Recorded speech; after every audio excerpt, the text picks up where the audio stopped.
the Black Canyon of the Gunnison.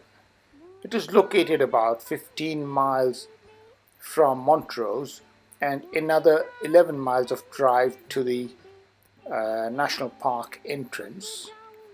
The drive, once you enter, is about 14 miles, and there are several places along the route that you can stop and get some fantastic views.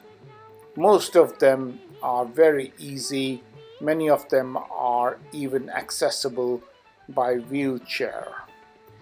Uh, we saw these views. Look at that sunset point. Isn't that beautiful? We saw that when we came, and you get a different view in the morning than when you get in the evening. So we decided to camp out there. And talking about camping, the only thing is that you have to get enough water for yourself because there is no water available in the camp area.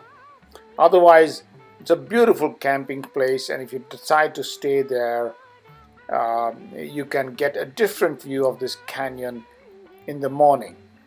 And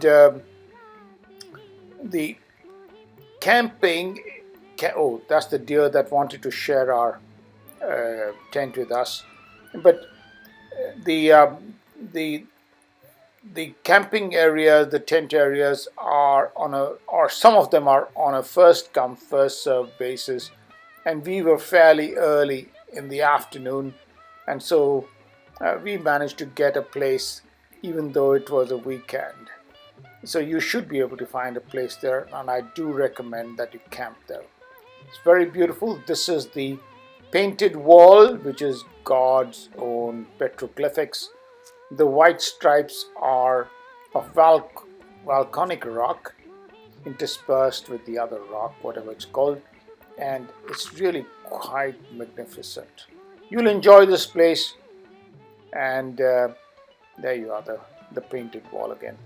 And it's truly a very beautiful place which is not well known.